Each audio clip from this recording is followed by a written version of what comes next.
학습한다는 마음으로다가 다시 한번 오늘 멜기세덱의 반차에 대해서 같이 말씀을 상고해보는 시간을 가져볼까 합니다.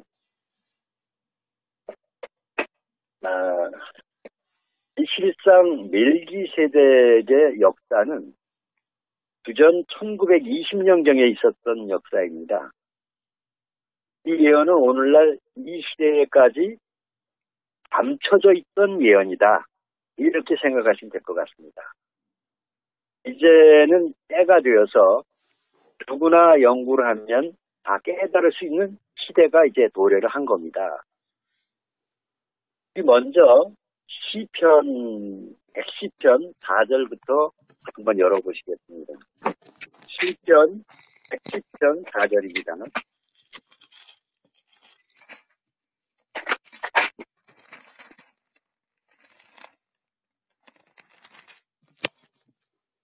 시편 110편 4절 제가 읽어 올리겠습니다. 여호와는 맹세하고 변치 아니하시리라. 이르시기를 너는 멜기세덱의 반차를 쫓아 영원한 제사장이라 하였도다. 여기서 보시면 여호와 하나님이시죠? 하나님이 맹세를 하세요. 맹세하고 그 다음에 뭡니까? 변치 않으시겠다. 맹세하시고 변치 않으시겠다. 뭐에 대해서? 이 멜기세덱에 대해서 맹세하고 변치 아니하시는데 멜기세덱은 영원한 제사장이라는 겁니다. 영원한 제사장. 이 맹세라는 뜻이 일정한 약속이나 목표를 꼭 실천하겠다고 다짐하는 말이에요. 약속할 때 맹세만큼 강력한 말은 없습니다. 하물며 피조물도 아닌 하나님께서 친히 맹세하시고 변치 않겠다고 하셨으니 이 이상의 더 확실한 약속의 말씀이 어디에 있겠습니까? 히브리서 6장 16절에 보시면 찾지 않으셔도 됩니다. 맹세는 최후 확정이다. 최후의 확정이라는 겁니다. 17절에는 맹세로 보증하셨나니 라고 기록이 되어 있습니다. 하나님께서 맹세도 부족해서 뭐예요? 보증까지 하시겠다는 겁니다. 그럼 이제 통해서 멜기세덱의 역사를 처음부터 한번 살펴보도록 하겠습니다. 우리 창세기 14장 열어보시겠습니다.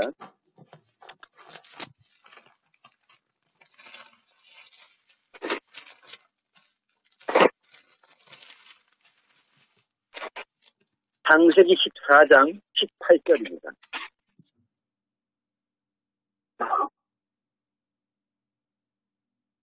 18절부터 제가 20절까지 읽어 올리겠습니다. 살레몬, 멜기세덱이 떡과 포도주를 가지고 나왔으니 그는 지극히 높으신 하나님의 제사장이었더라. 그가 아브라함에게 축복하여 가로되 천지의 주제시오 지극히 높으신 하나님이여 아브라함에게 복을 주옵소서. 너희 대적을 내 손에 붙이신 지극히 높으신 하나님을 찬송할지로다 하매 아브라함이 그 모든 것에서 10분의 1을 멜기세덱에게 주었더라.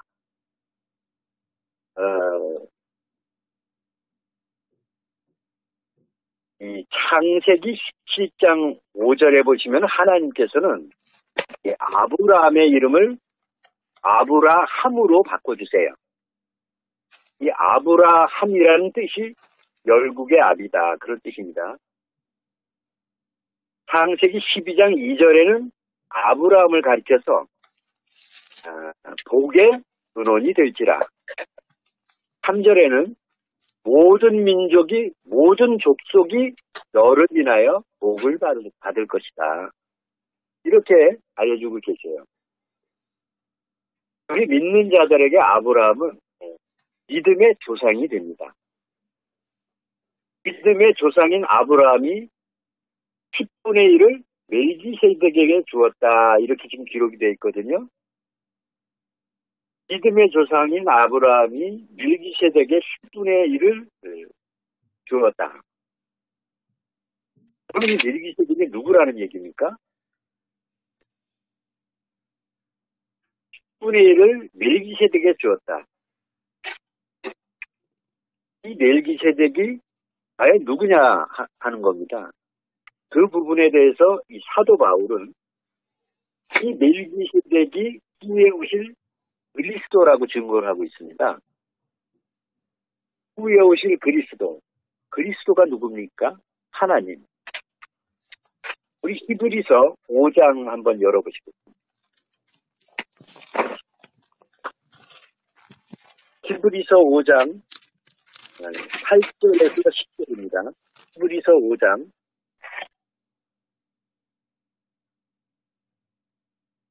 히브리서 5장 8절에서 10절까지 제가 읽어올리겠습니다. 그가 아들이시라도 받으신 고난으로 순종함을 배워서 온전하게 되었은즉 자기를 순종하는 모든 자에게 영원한 구원의 근원이 되시고 하나님께 멜기세덱의 반차를 쫓은 대제사장이라 칭하심을 받았느니라. 9절에 보시면 영원한 구원의 근원이 되시고 라고 되어 있죠.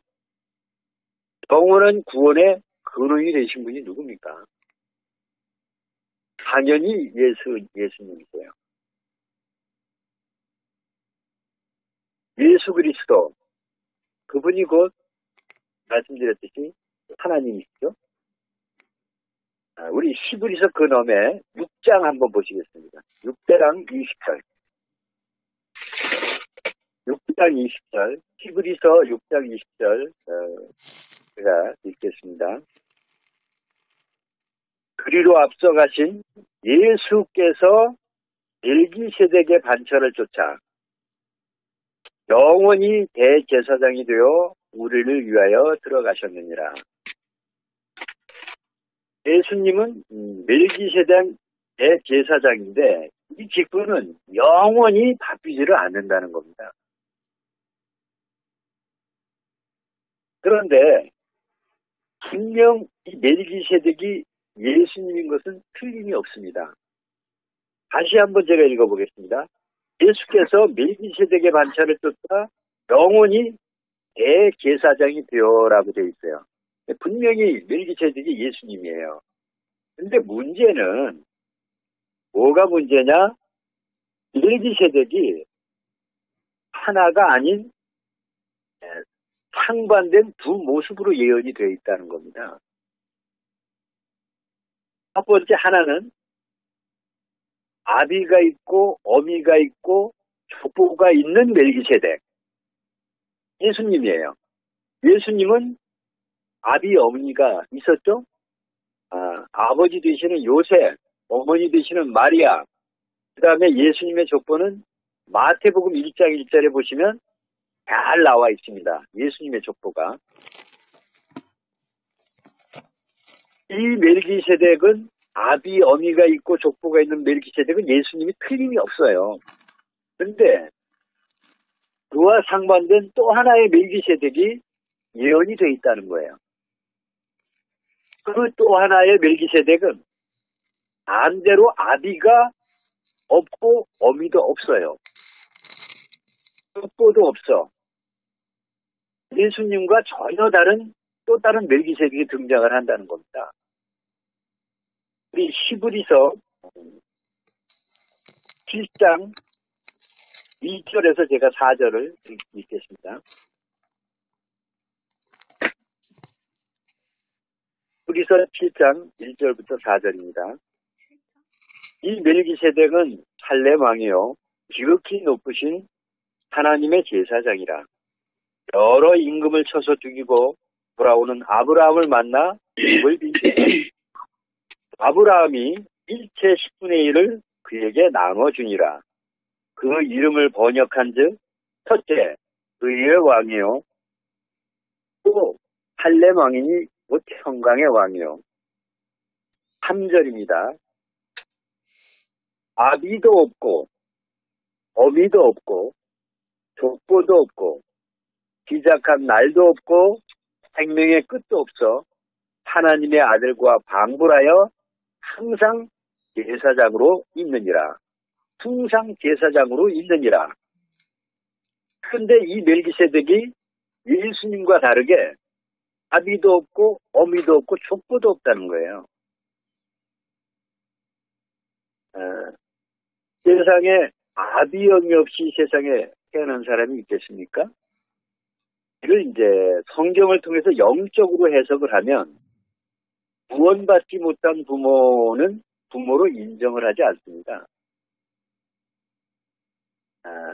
결국 이 말씀은 뭐냐? 이 두 번째 오는 멜기세덱은 구원받지 못하는 부모 밑에서 출생한 이방인이 되어야 예언 성취가 된다는 말씀입니다. 그리고 족보가 없다는 것은 이스라엘의 그 12지파 족보에 실지 않은 이방 사람이 되어야 진짜 지금 히브리서 7장 3절에 기록된 이 예언이 성취가 되는 겁니다. 이방 사람이 되어야 진짜 멜기세덱이 된다. 그런 말씀이 되겠습니다.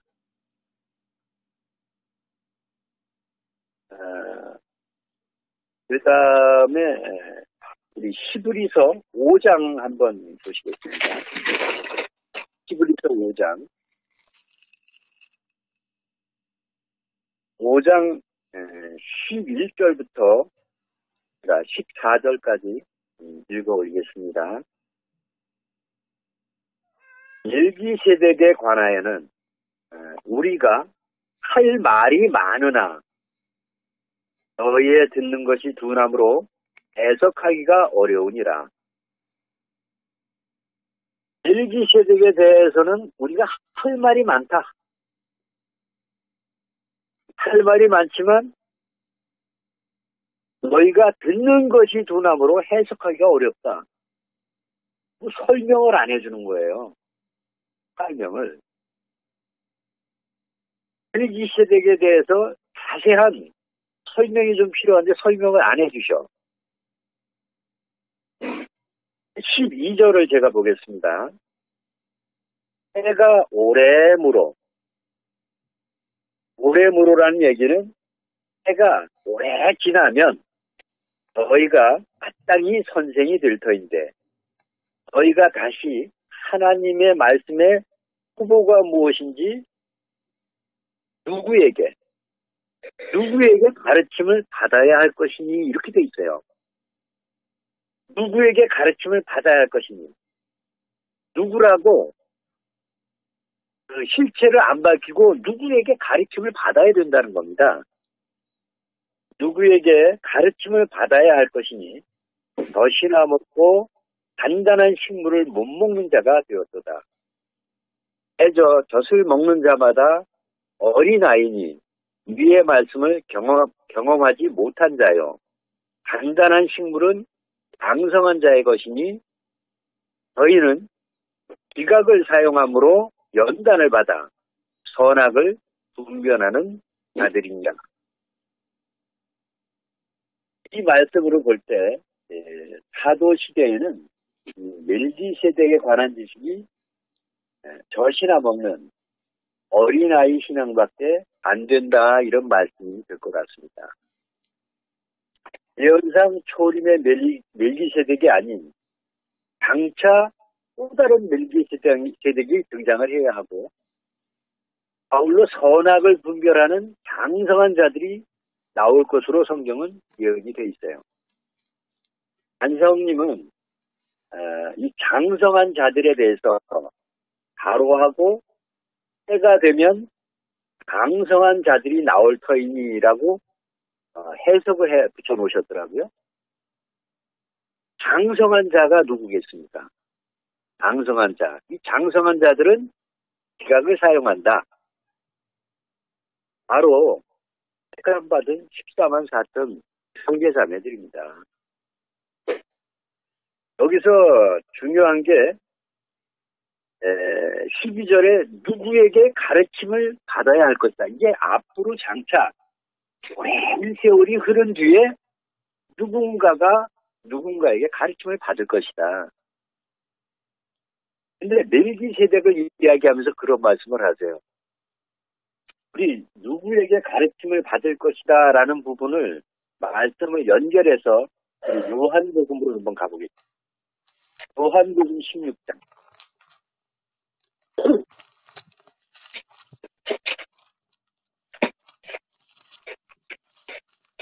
요한복음 16장 12절입니다.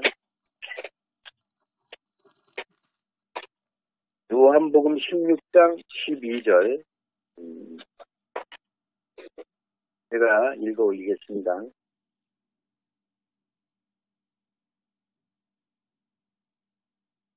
내가 아직도 너에게 이룰 것이 많으나, 지금 예수님 말씀입니다.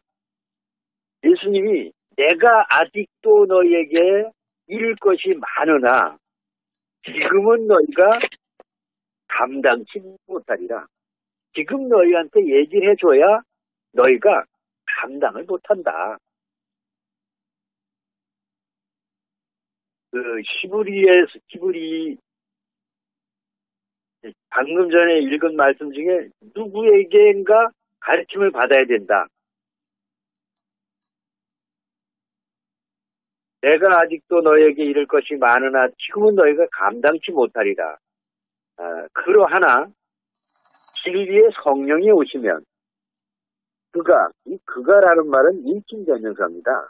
그가 너희를 모든 진리 가운데로 인도하시리니 그가 자의로 본인 생각대로 말하지 않고 오직 듣는 것을 말하시며 당내 일을 너희에게 알리시리라. 당내 일을 우리에게 알려주시겠다는 겁니다. 그가 여기서 내는 누굽니까? 예수님. 그가 예수님의 영광을 나타내시리니 내 것을 가지고 너희에게 알리겠습니다. 무릇 아버지께 있는 것은 다 내 것이라. 그러므로 내가 말하기를 그가 내 것을 가지고 너희에게 알리리라 하였노라.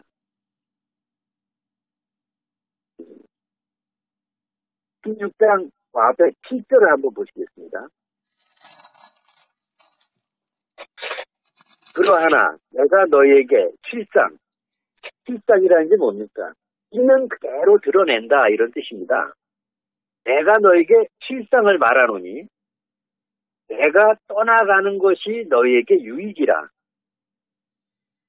내가 떠나가지 아니하면 보혜사가 너희에게로 오시지 아니할 것이요 가면 내가 그를 너희에게 보내리니. 이 말이 무슨 말인가 하면 예수님이 보혜사잖아요. 내가 떠나가질 않으면 보혜사가 너희한테 오시질 못한다는 거예요. 그런데 예수님이 가면 보혜사를 보내주시겠대. 이 말이 결국에는 예수님이 가셨다, 다시 오시겠다. 이런 뜻의 말입니다. 15장 26절 한번 보실까요? 15장 26절. 내가 아버지께로서 너희에게 보낼 보혜사, 곧 아버지께로서 나오시는 진리의 성령이 오실 때에 그가 나를 증거하실 것이요. 이 16장 13절에 보면 진리의 성령이 오시면 그랬죠? 그다음에 15장 26절에 진리의 성령이 오실 때에 그가 나를 증거하실 것이요. 14절 한번 보시겠습니다. 14장.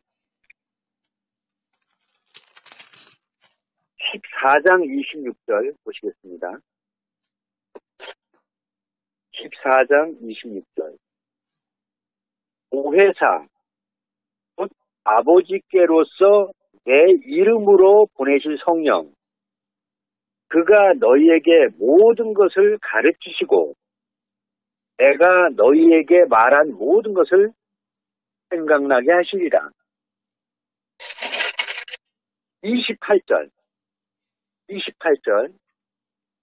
내가 갔다가 너희에게로 온다 하는 말을 너희가 들었나니 나를 사랑하였다면 나의 아버지께로서 가면 기뻐하였으리라.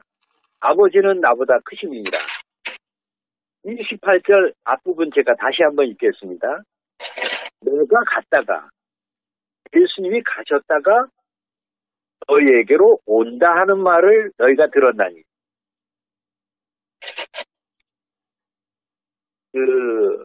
16장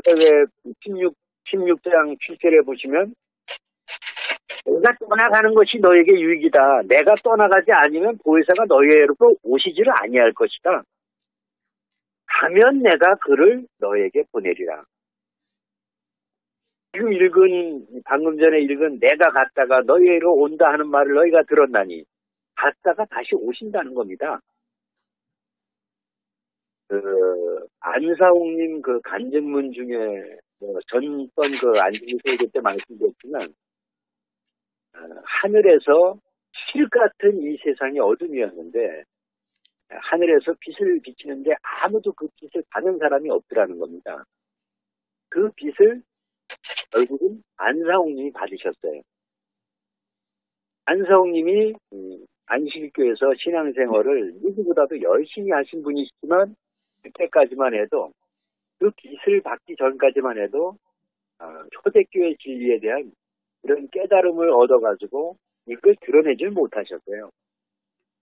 하지만 그 빛을 받고 난 뒤 초대교회 진리가 눈에 들어오고 하나님이 성령으로 성경으로 인도를 해서 말씀을 깨닫게 해주신 거예요.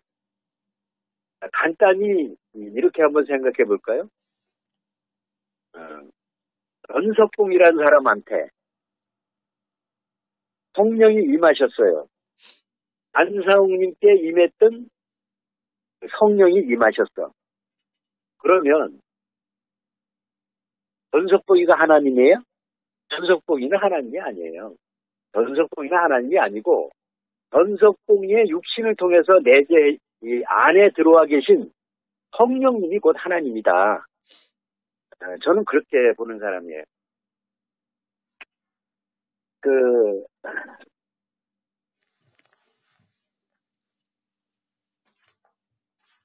사도행전 2장 4절 한번 보실까요? 사도행전 2장 4절.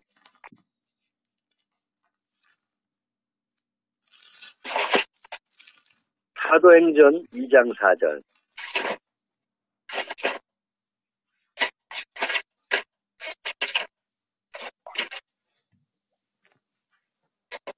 사도행전 2장 4절입니다. 제가 읽어보겠습니다. 저희가 다 성령의 충만함을 받고 성령이 말하게 하심을 따라 다른 방언으로 말하기를 시작하니라. 성령이 말하게 하심을 따라, 성령이 말하게 하심을 따라서 다른 방언으로 말하기를 시작했다. 안상욱님께서 성령이 임하셨다. 그때부터 성령님이 안상욱님의 육신을 통해서 역사하셨다. 그렇게 생각하시면 되실 것 같습니다. 이 창세기에 아브라함에게 떡과 포도주를 복을 빌어준 멜기세덱에 대한 예언은 초림 때 예수님께서 6월절 성만찬 예식에서 떡과 포도주로 복을 빌어주시는 걸로 사실 예언이 성취된 겁니다. 이 시대 마지막 때 등장하실 그 멜기세덱은 멜기세덱도 역시 이 말씀이 육신이 되어 오신다. 이렇게 그 안상훈이 알려주고 계세요. 암행어사가 증표가 마패듯이 이 멜기세덱의 증표는 떡과 포도주입니다. 떡과 포도주는 이게 무엇을 의미합니까? 바로 새언약 6월절로 연결이 돼요. 구약 때 레위의 반찬은 양이나 소로 제사를 드리는 기쁨이었지만 멜기세덱의 반찬은 떡과 포도주로 제사를 드리는 제사장이에요. 이 구약뿐 아니라 예수님 당시에도 제사장들이 많이 있었어요. 그 모두가 짐승을 잡아서 제사를 드린 반면에 떡과 포도주로 복을 빌어주신 분은 유일하게 오직 예수님밖에는 없어요. 이 같은 그 생명의 지지인 새언약 6월절이 잘 아시겠지만 AD 325년에 니케아 종교에서 폐지가 됐지 않습니까? 그 1600년이 지나는 동안에 이 6월절에 떡과 포도주를 가져오신 분이 안성문 말고 누구 있습니까? 오직 한 분뿐이에요. 오직 한 분, 안상훈님 뿐이라는 사실이에요. 안상훈님께서 그 책자에 기록하시기를 뭐라고 말씀하셨는가 하면, 이 시대에 떡과 포도주를 가지고 와서 복을 빌어주는 분이 멜기세덱인 줄 알아야 할 것이다. 이렇게 말씀해 주고 계세요. 우리가 또 하나 주목해서 볼 부분이 성경에서는 멜기세덱을 가리켜가지고 시작한 날도 없다. 분명히 끝도 없다. 이렇게 알려주고 있어요. 그렇다면 멜기세덱 이분이 누구냐는 거예요. 이 시작한 날도 없다, 생명의 끝도 없다 이런 표현은 하나님께만 가능한 표현이에요. 바로 멜기세덱이 거듭 말씀드리지만 그리스도요 하나님 자신이다. 그런 말씀입니다. 이사야 25장 쳐보시겠습니다. 이사야 25장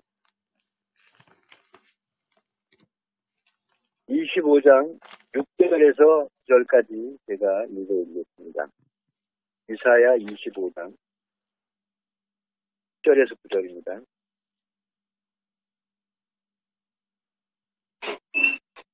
만군의 여호와께서 이 산에서 만민을 위하여 기름진 것과 오래 저장하였던 포도주, 오래 저장했다. 1600년간을 저장된 포도주입니다. 오래 저장했던 포도주로 연회를 베푸시니 곧 골수가 가득한 기름진 것과 오래 저장하였던 맑은 포도주로 하실 것이며 또 이 산에서 모든 민족의 그 가리워진 면박과 열방의 그 덮인 휘장을 제하시며 사망을 영원히 멸하실 것이라. 주 여호와께서 모든 얼굴에서 눈물을 씻기시며 그 백성의 수치를 온 천하에서 제하시리라. 여호와께서 이같이 말씀하셨느니라. 그날이 언제입니까? 시대입니다. 그날에 말하기를 이는 우리의 하나님이시라. 우리가 그를 기다렸으니 그가 우리를 구원하시리로다. 이는 여호와시라. 우리가 그를 기다렸으니 우리는 그 구원을 기뻐하며 즐거워하리라 할 것이며 라고 되어 있습니다. 그날에 말하기를 이는 우리의 하나님이시라. 8절에 보시면 사망을 영원히 멸한다. 뭘로요? 오래 저장하였던 포도주로. 사망을 영원히 멸한다. 이것은 그리스도를 표상하는 6월절에 포도주 외에는 없습니다. 그 6월절에, 태어난 6월절에 떡과 포도주를 가져오신 분이 누구냐는 거예요. 뭐 한 몇 명 되면 헷갈리겠는데 유일하게 1600년 세월이 지나는 동안에 유일하게 안성홍님만이 가져오셨다는 거예요.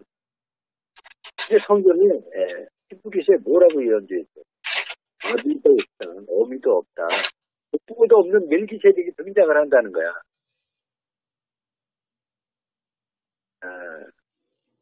오늘날 전 세계에서 6월절에 떡과 포도주로 제사를 드려서 생명을 이어받는 교회 오직 우리 하나님의 교회 예수 증인들밖에 없습니다. 이게 얼마나 축복되고 영광된 일입니까? 하지만 지금 현재 6월절이 옳다고 여겨져서 여기저기서 지치고들 있어요. 하지만 그들은 성경에 뭐라고 기록되어 있느냐? 예레미야 선지자의 예언과 같이 우리가 전하는 말씀을 도적질해서 거짓 단체를 꾸민 자들이기 때문에 이후에 하나님께서 분명히 지칠 겁니다. 예레미야 23장 보시겠습니다. 예레미야 23장.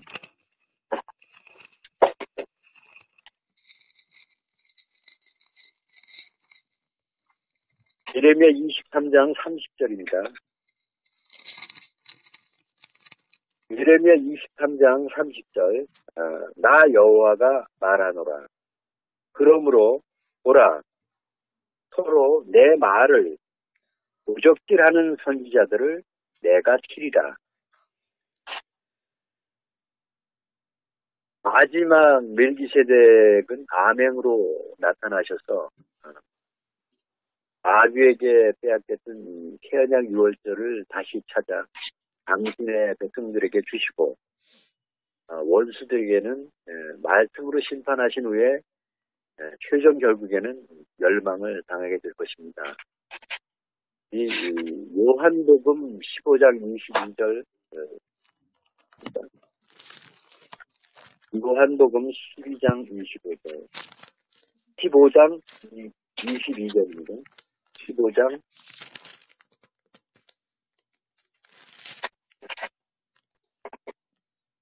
내가 와서 저에게 말하지 아니하였다면 죄가 없었으려니와 지금은 그 죄를 핑계할 수 없느니라. 요한복음 앞에 12장 한번 보시고 12장 48절 12장 48절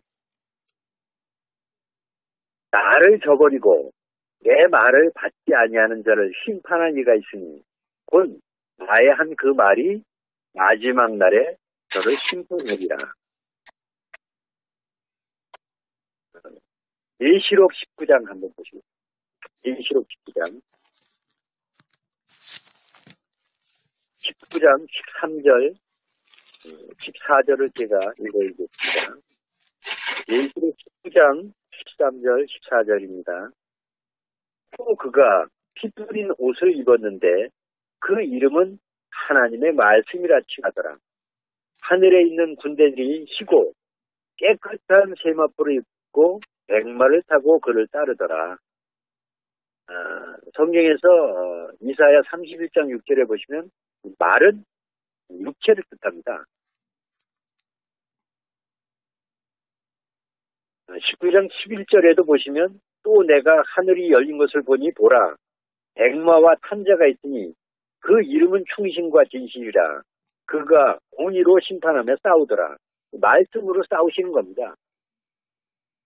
끝으로 계시록 17장 14절 한번 보시겠습니다. 계시록 17장 14절입니다. 계시록 17장 14절 제가 읽어드리겠습니다. 너희가 어린 양으로 더불어 싸우려니와 어린 양은 만주의 주시요 만왕의 왕이시므로 저희를 이기실 터이요 또 그와 함께 있는 자들 곧 부르심을 입고 빼내식은 없고 이실한 자들은 이기리로다. 아멘입니다. 음, 아멘. 그와 함께 있는 자들, 곧 부르심을 입고 빼내심을 얻은 자. 누굽니까? 아, 우리 식사물 같은 형제 자매들입니다.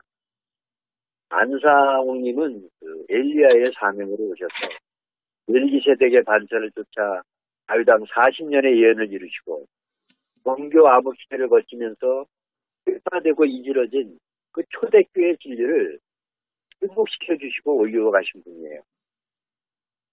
엘리야의 사명으로도 오셨고 계림주로도 오셨고 또 그분은 성경에서 하나님이다 이렇게 증거를 해주고 있습니다.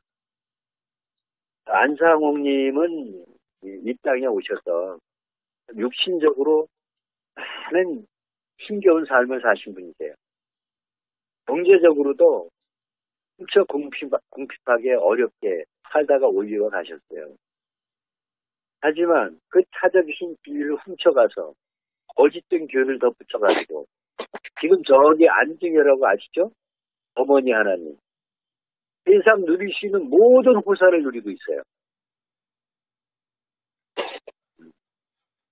어찌 하나님의 심판을 피해갈 수 있겠습니까? 안상우님께서 내가 수트에 대해서 말씀드린 바지만 그 어둠 속에서 열망의 늪에서 빠져나온다는 것이 하늘의 별 따기보다 어려웠겠습니다.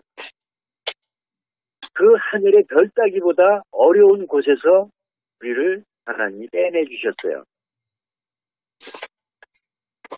얼마나 감사하고 축복받을 영광된 일입니까? 모두가 태안약 안에서 태안약의 말씀을 굳게 붙들고 우리 다 함께 신앙생활 열심히 하는 가운데 하나님께 영광 돌리는 가운데 모두가 손잡고 그냥 돌아갈 수 있는 우리 형제 자매님들이 다 되시기를 진심으로 축원드립니다. 네. 아멘. 오늘 오전 설교 말씀은 이렇게 마치도록 하겠습니다.